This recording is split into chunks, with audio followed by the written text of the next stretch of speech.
Hello everyone, అందరికీ నమస్కారం. Welcome to GK's daily market show. ఈ రోజు మన స్టాక్ మార్కెట్ లో పాజిటివ్ లో క్లోజ్ అవడం జరిగిందండి. సెన్సెక్స్ లో 1000 పాయింట్స్ ర్యాలీ అనేది కనిపించింది అనమాట. 1.36% పెరిగి సెన్సెక్స్ అనేది 74,700 మార్క్ దగ్గర క్లోజ్ అయ్యింది. అలాగే నిఫ్టీ కూడా 320 పాయింట్స్ పెరిగి 22,650 లెవెల్స్ దగ్గర క్లోజ్ అవడం జరిగిందండి. ఈ రోజు మార్కెట్ ర్యాలీకి కీ రీజన్స్ కనుక చూస్తే మెయిన్ గా స్ట్రాంగ్ ఎఫ్ఎస్ బయింగ్ అని చెప్పొచ్చు అండి. ఎందుకంటే foreign institutional investors last 8 days నుంచి కూడా కంటిన్యూస్ గా ఇండియన్ మార్కెట్ లో బయింగ్ చేస్తున్నారు అనమాట. సో ఇది మార్కెట్ సెంటిమెంట్ ని చాలా స్ట్రాంగ్ చేసిందని చెప్పుకోవచ్చు. ఇంకోవైపు కార్పొరేట్ ఎర్నింగ్స్ అనేవి మార్కెట్ ని బూస్ట్ చేస్తుందని చెప్పుకోవచ్చు. ఈ Q4 రిజల్ట్స్ చాలా కంపెనీస్ కూడా ఎక్స్పెక్ట్ చేసిన దానికంటే కూడా బెటర్ రిజల్ట్స్ అనేవి అనౌన్స్ చేయడం జరిగిందండి. ఎగ్జాంపుల్ ఐసిఐసిఐ బ్యాంక్ కావచ్చు, రిలయన్స్ కావచ్చు. సో ఈ కార్పొరేట్ ఎర్నింగ్స్ కూడా మార్కెట్ ని చాలా బూస్ట్ చేసి ఇది కూడా మార్కెట్ సెంటిమెంట్ ని పాజిటివ్ చేసిందని చెప్పుకోవచ్చు. అలాగే గ్లోబల్ క్యూస్ కూడా పాజిటివ్ గా ఉన్నాయండి. యూఎస్, యూరోప్ మార్కెట్ల నుండి అయితే స్ట్రాంగ్ ఇండికేషన్స్ వచ్చాయన్నమాట. ఇన్ఫ్లేషన్ కంట్రోల్ ఎఫర్ట్స్ అనేవి సక్సెస్ఫుల్ గా అనిపిస్తున్నాయి. అలాగే ఆయిల్ ప్రైజెస్ కూడా స్టేబుల్ గా ఉండడం అనేది మార్కెట్ కి కలిసి వచ్చిందని చెప్పుకోవచ్చు. అండ్ ఈ రోజు మార్కెట్ లో కీ పాయింట్స్ కనుక చూస్తే మార్చ్ మంత్ కి సంబంధించిన ఐఐపి డేటా అనేది రిలీజ్ అయ్యింది. ఒకసారి డేటా ఎలా ఉందో చూద్దాం. మార్చ్ మంత్ కి సంబంధించిన India's IIP index of industrial production అనేది 3% ఉందండి. లాస్ట్ మంత్ లో ఇది 2.7% ఉందన్నమాట. మంత్ అండ్ మంత్ చూస్తే స్లైట్ ఇంప్రూవ్మెంట్ మాత్రమే కనిపిస్తుంది. అండ్ సెక్టర్ వైజ్ అనాలిసిస్ కనుక చూస్తే మైనింగ్ సెక్టర్ గ్రోత్ అనేది 0.4% మాత్రమే ఉందండి. Last month 1.6%. So slow down కనిపిస్తుంది అనమాట. అండ్ మ్యానుఫ్యాక్చరింగ్ సెక్టర్ లో 3% గ్రోత్ వచ్చింది. లాస్ట్ మంత్ లో 2.8% అనమాట. మార్జినల్ గా బెటర్ పర్ఫార్మెన్స్ అని చెప్పొచ్చు. ఎలక్ట్రిసిటీ సెక్టర్ పర్ఫార్మెన్స్ అనేది చాలా స్ట్రాంగ్ గా ఉందండి. 6.3% గ్రోత్ వచ్చింది. లాస్ట్ మంత్ 3.6% మాత్రమే. సో మ్యాసివ్ ఇంప్రూవ్మెంట్ అని చెప్పుకోవచ్చు. అండ్ ప్రైమరీ గూడ్స్ కనుక చూస్తే 3.1% గ్రోత్ ఉందండి. ఫిబ్రవరి ఇది 2.8% ఉందన్నమాట. స్లైట్ బట్ పాజిటివ్ ఇంప్రూవ్మెంట్ అని చెప్పొచ్చు.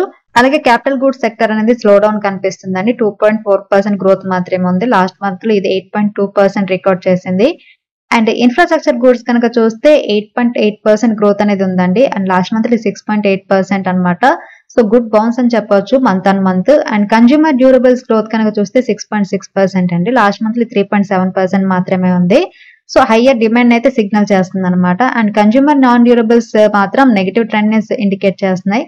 -4.7% డిక్లైన్ అయిందండి. లాస్ట్ మంత్ ఇది -2.1%. సో డీప్ నెగిటివ్ లోకి వెళ్ళిందని చెప్పుకోవచ్చు. సో ఓవరాల్ గా కనుక చూస్తే ఐఐపి నెంబర్ అనేది పాజిటివ్ గా ఉంది. Electricity, infra goods, consumer durable sectors అనేవి స్ట్రాంగ్ గా ఉన్నాయి. And capital goods, mining, consumer non durable sectors లో స్లో డౌన్ అనేది కనిపిస్తుంది. ఫర్దర్ మంత్స్ లో కనుక ఇన్ఫ్రా స్పెండింగ్ పెరిగితే ఐఐపి గ్రోత్ మొమెంటం అనేది సస్టైన్ అవ్వచ్చు. అండ్ ఈ రోజు ఒక బ్రేకింగ్ అప్డేట్ కూడా ఉందండి. ఇండియన్ గవర్నమెంట్ ఇప్పుడు చైనీస్ కంపెనీస్ కి ఎలక్ట్రానిక్ కాంపోనెంట్స్ పిఎల్ఐ స్కీమ్ కింద జాయింట్ వెంచర్స్ రూట్ ద్వారా అప్లై చేసుకునే అవకాశం ఇవ్వబోతుంది అనమాట. అంటే చైనా కంపెనీలు డైరెక్ట్ గా కాదు, బట్ భారత్ కంపెనీస్ తో కలిపి జేవీ ఫామ్ చేసుకుని ఇన్వెస్ట్మెంట్ చేసి పిఎల్ఐ స్కీమ్స్ ని పొందొచ్చు అనమాట. ఇది ఒక స్ట్రాటజిక్ బ్యాలెన్సింగ్ మూవ్ అని చెప్పుకోవచ్చు. ఇండియన్ ఎలక్ట్రానిక్ సెక్టర్ లో ఫారిన్ ఇన్వెస్ట్మెంట్ అనేది చాలా అవసరం ఉంది. బట్ డైరెక్ట్ గా చైనీస్ కంట్రోల్ తప్పించేందుకు జాయింట్ వెంచర్ మోడల్ ద్వారా బ్యాలెన్స్ చేయబోతున్నారు అనమాట. ఈ అనౌన్స్మెంట్ వల్ల ఏమవుతుందంటే ఇండియన్ పార్ట్నర్స్ అనే వాళ్ళు బెనిఫిట్ అవుతారు. ప్లస్ ఎలక్ట్రానిక్ సప్లై చైన్ కూడా ఫాస్ట్ ట్రాక్ అవుతుంది. అండ్ ఈ రోజు బిగ్ డిఫెన్స్ బ్రేక్ త్రూ కూడా ఉందండి. ఇండియా అండ్ ఫ్రాన్స్ రెండు దేశాలు కలిపి ఏం చేశాయంటే 26 రాఫెల్ ఎం ఫైటర్ జెట్స్ కొనుగోలు ఒప్పందాన్ని అయితే కంప్లీట్ చేశాయన్నమాట. ఈ టోటల్ డీల్ వాల్యూ వచ్చేసరికి 63,000 crores అంటే అప్రాక్సిమేట్లీ $7.5 billion వరకు ఉంటుంది. ఈ అగ్రిమెంట్ అనేది ఇండియన్ నేవీ హెడ్ క్వార్టర్స్ ఢిల్లీలో అఫీషియల్ గా జరిగిందండి. రాఫెల్ ఎం మెరైన్ వర్షన్ ఇండియాకి సంబంధించిన air craft carries like INS Vikrant కావచ్చు, ఐఎన్ఎస్ విక్రమాదిత్య కోసం స్పెషల్ గా తీసుకొచ్చారనమాట. ఈ రాఫెల్ ఎం జెట్స్ డీల్ వల్ల ఇండియన్ నేవీ ఎయిర్ పవర్ అనేది బాగా పెరుగుతుంది. అండ్ సీ బేస్డ్ ఆపరేషన్స్ కోసం ఇవి గేమ్ చేంజర్ గా మారే అవకాశం ఉందండి. అండ్ స్ట్రాటజికలీ కూడా ఇండో ఫ్రెంచ్ రిలేషన్స్ అనేవి ఇంకా స్ట్రాంగ్ అవుతాయి అనమాట.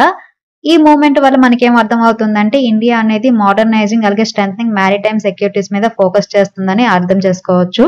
అండ్ మహీంద్రా నుండి అయితే ఒక బిగ్ న్యూస్ వచ్చిందండి. M&M అనేది SML ఇసుజులో 58.96% బిగ్ స్టేక్ ని 555 crores కి బై చేయబోతుంది అనమాట.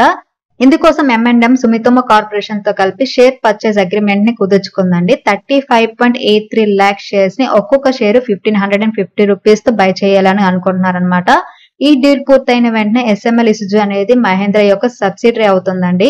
ఈ డీల్ క్లోజింగ్ అనేది జూలై 2024 లోపు పూర్తి చేయాలని ఎయిమ్ గా పెట్టుకున్నారండి. దీని ద్వారా ఏంటంటే Mahindra company commercial vehicle segment లో మరింత స్ట్రాంగ్ అయ్యే అవకాశం ఉందన్నమాట. దీంతో SML ఇసుజు స్టాక్స్ అనేవి 10% డౌన్ అయ్యి ట్రేడ్ అవడం జరిగింది ఈ రోజు సొనాటా సాఫ్ట్వేర్ కి సంబంధించి ఒక బిగ్ అప్డేట్ అయితే ఉందండి. సొనాటా సాఫ్ట్వేర్ రీసెంట్ గా US based TMT technology media telecom company నుంచి $73 మిలియన్ వర్త్ అయిన డీల్ గెలుచుకుందనమాట. ఈ డీల్ ద్వారా సొనాటా అనేది ఆ కంపెనీకి AI based digital modernisation solutions అందించబోతుంది. ఇన్క్లూడింగ్ ఏఐ, క్లౌడ్ కంప్యూటింగ్, అలాగే ఫుల్ డిజిటల్ ట్రాన్స్ఫర్మేషన్ సర్వీస్ అండి. టోటల్ డీల్ సైజ్ వచ్చేసరికి $73 మిలియన్, అంటే దాదాపు 600 crores ప్రాజెక్ట్స్ అన్నమాట. సో ఈ డీల్ వల్ల ఏమవుతుందంటే సొనాటా సాఫ్ట్వేర్ యూఎస్ మార్కెట్ లో ప్రెసెన్స్ అనేది స్ట్రాంగ్ అవుతుంది. ఏఐ అండ్ డిజిటల్ ట్రాన్స్ఫర్మేషన్ వంటి హాట్ సెక్టర్ లో అగ్రెసివ్ గా ముందుకు వెళ్లే అవకాశం ఉందన్నమాట. And more importantly Sonata stock మీద ఇది పాజిటివ్ సెంటిమెంట్ ని క్రియేట్ చేస్తుంది. అండ్ ఇంకొక న్యూస్ ఏంటంటే సగాచి ఇండస్ట్రీస్ లిమిటెడ్ యొక్క ఒక యూనిట్ అనేది రీసెంట్ గా రెస్ప్లాన్ గ్రూప్ SRO తో ఒక MOU చేసిందనమాట. ఈ పార్ట్నర్షిప్ ద్వారా వాళ్ళు రెస్ప్లాన్ యొక్క న్యూనెక్స్ నానో ఫైబర్ టెక్నాలజీని యూజ్ చేసి నాన్ ఇన్వేసివ్ అలాగే ప్రిసిషన్ డ్రగ్ డెలివరీ సిస్టమ్ ని డెవలప్ చేయబోతున్నారండి. ఇది పేషెంట్ ఎక్స్పీరియన్స్ ని అలాగే థెరపెటిక్ అవుట్కమ్ ని ఇంప్రూవ్మెంట్ చేస్తుంది అనమాట. ఈ MOU ద్వారా సగాచి ఇండస్ట్రీస్ అనేది న్యూ హెల్త్ కేర్ ఇన్నోవేషన్ లో అడుగు పెట్టింది అనుకోవచ్చు. నానో ఫైబర్ డ్రగ్ డెలివరీ వల్ల ట్రెడిషనల్ పెయిన్ఫుల్ ట్రీట్మెంట్ ని స్మూత్ అలాగే ఎఫెక్టివ్ మెథడ్ లో రీప్లేస్ చేసే అవకాశం ఉందన్నమాట. ఇది సగాచికి ఫ్యూచర్ గ్రోత్ అవెన్యూస్ ని ఓపెన్ చేసింది అనుకోవచ్చు. అలాగే హెల్త్ కేర్ సెగ్మెంట్ లో బ్రాండ్ వాల్యూ పెంచే ఛాన్సెస్ ఉంది. అలాగే ఇండస్ టవర్స్ నుంచి బిగ్ బ్రేకింగ్ న్యూస్ అయితే ఉందండి. 30th April 2025 డేట్ ని సేవ్ చేసుకోండి. ఎందుకంటే ఇండస్ టవర్స్ బోర్డ్ మీటింగ్ లో massive share holder rewards announce చేసే ఛాన్సెస్ ఉన్నాయన్నమాట. ఈ మీటింగ్ లో వీళ్ళు షేర్ బైబ్యాక్, బోనస్ ఇష్యూ అలాగే డివిడెండ్ అనౌన్స్మెంట్ డిస్కషన్ చేసే అవకాశం ఉందన్నమాట. దీనివల్ల ఇన్వెస్టర్స్ కి ఎక్స్ట్రా మనీ అనేది పాకెట్ లోకి వస్తుంది అండ్ స్టాక్ ప్రైస్ కి స్ట్రాంగ్ సపోర్ట్ అనేది ఉంటుందన్నమాట. ఇంకా ఇంపార్టెంట్లీ చెప్పాలంటే Indus towers already cash rich company. Buyback కానీ లేకుంటే బోనస్ ఇష్యూ కానీ అనౌన్స్ అయితే స్టాక్ లో మ్యాసివ్ ర్యాలీ అనేది చూడొచ్చు. 30th April డేట్ మార్క్ చేసుకోండి. బికాస్ డిసిషన్ తర్వాత స్టాక్ మొమెంటం లో టోటల్ చేంజ్ అవ్వచ్చు. అండ్ ఈ రోజు ఇంద్రప్రస్థ గ్యాస్ లిమిటెడ్ అనేది Q4 రిజల్ట్స్ అనౌన్స్ చేసిందండి. Q4 లో స్ట్రాంగ్ పర్ఫార్మెన్స్ అని చెప్పుకోవచ్చు అనమాట. ఎందుకంటే నెట్ ప్రాఫిట్ అనేది 349.2 crores అనౌన్స్ చేసింది. లాస్ట్ క్వార్టర్ తో కంపేర్ చేస్తే 22% గ్రోత్ ఉంది. అలాగే రెవెన్యూ 3,950 crores అనౌన్స్ చేసింది. క్వార్టర్ ఆన్ క్వార్టర్ 5% గ్రోత్ ఉంది. అండ్ ఎబిటా 497.2 crores అనౌన్స్ చేసింది. సాలిడ్ గా 37% జంప్ ఉందన్నమాట. ఎబిటా మార్జిన్ కూడా ఇంప్రూవ్మెంట్ అయ్యి 12.6% ఉందన్నమాట. అండ్ కంపెనీ ఎవ్రీ షేర్ కూడా 1.5 రూపీస్ ఫైనల్ డివిడెండ్ అనేది కూడా అనౌన్స్ చేసింది. సో ఓవరాల్ గా కనుక చూస్తే కంపెనీ ఆపరేషనల్ ఎఫిషియన్సీ అనేది ఇంప్రూవ్ అయింది. డిమాండ్ అనేది స్టడీగా ఉంది అండ్ ప్రాఫిటబిలిటీ లెవెల్స్ అనేవి బాగా పెరిగాయని చెప్పుకోవచ్చు. అలాగే KPIT టెక్నాలజీస్ కూడా Q4 రిజల్ట్స్ చాలా స్ట్రాంగ్ అండ్ స్టడీగా వచ్చాయండి. కంపెనీ అన్ని మేజర్ ఫైనాన్షియల్ ఇండికేటర్స్ లో క్వార్టర్ ఆన్ క్వార్టర్ బేస్ అనేది గ్రోత్ అనేది కనిపిస్తుంది అనమాట. మెయిన్ గా నెట్ ప్రాఫిట్ కనుక చూస్తే 244.7 crores పోస్ట్ చేసిందండి. లాస్ట్ క్వార్టర్ ఇది 187 crores అనమాట. క్వార్టర్ ఆన్ క్వార్టర్ 31% గ్రోత్ ఉంది. అలాగే రెవెన్యూ కనుక చూస్తే లాస్ట్ క్వార్టర్ లో 1478 crores అయితే ఈ క్వార్టర్ లో 1528 crores పోస్ట్ చేసింది. 3.4% గ్రోత్ ఉంది. అలాగే ఎబిటా మార్జిన్ కనుక చూస్తే క్వార్టర్ ఆన్ క్వార్టర్ 7.2% నుండి 7.3% పెరిగింది అనమాట. సో ఓవరాల్ గా ప్రాఫిట్ అనేది 31% పెరగడం అనేది స్ట్రాంగ్ ఆపరేషనల్ ఎగ్జిక్యూషన్ ఇండికేట్ చేస్తుంది. రెవెన్యూ గ్రోత్ 3.4% అనేది కన్సిస్టెంట్ డిమాండ్ అనేది క్లయింట్స్ నుండి ఉందని ఇండికేట్ చేస్తుంది అనమాట.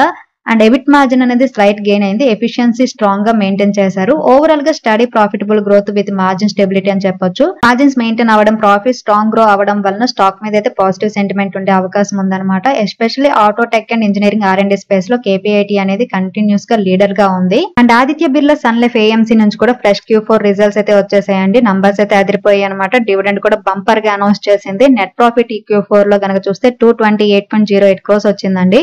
లాస్ట్ ఇయర్ లో ఇది 208.38 crores అనమాట. కంపేర్ చేస్తే 9.5% గ్రోత్ ఉంది. అలాగే పర్ షేర్ కి 24 రూపీస్ డివిడెండ్ కూడా డిక్లేర్ చేసింది అనమాట. కంపెనీ ప్రాఫిట్ స్టడీగా పెరుగుతుంది. అలాగే డివిడెండ్ అనేది జనరస్ గా ఉంది.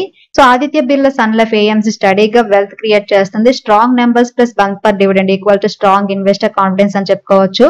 అండ్ ఈ రోజు CSB బ్యాంక్ కూడా తన Q4 రిజల్ట్స్ అయితే అనౌన్స్ చేసిందండి. ఈ రిజల్ట్స్ అనేవి మిక్స్డ్ గా ఉన్నాయన్నమాట. నెట్ ప్రాఫిట్ కనుక చూస్తే ఇయర్ ఆన్ ఇయర్ 25.7% పెరిగి 190.4 crores అనౌన్స్ చేసింది అనమాట. అలాగే నెట్ ఇంట్రెస్ట్ ఇన్కమ్ అనేది డౌన్ అయ్యిందండి. ఇయర్ ఆన్ ఇయర్ 3.8% డౌన్ అయ్యింది అనమాట. లాస్ట్ ఇయర్ లో 386 crores అనౌన్స్ చేస్తే ఈ ఇయర్ వచ్చేసరికి 371.3 crores అనౌన్స్ చేసింది. అలాగే net non performing asset quarter on quarter కనుక చూస్తే 0.64% నుండి 0.52% తగ్గాయి. అలాగే గ్రాస్ నాన్ పర్ఫార్మింగ్ అసెట్స్ అనేవి 1.58% నుంచి 1.57% కి తగ్గడం జరిగింది అనమాట. Quarter on quarter slight improvement అయితే ఉంది నాన్ పర్ఫార్మింగ్ అసెట్స్ లో. అండ్ పాజిటివ్ సైడ్ కనుక చూస్తే నెట్ ప్రాఫిట్ అనేది 25% ఇయర్ ఆన్ ఇయర్ పెరగడం అనేది పాజిటివ్. అలాగే అసెట్ క్వాలిటీ అనేది ఇంప్రూవ్ అయ్యింది.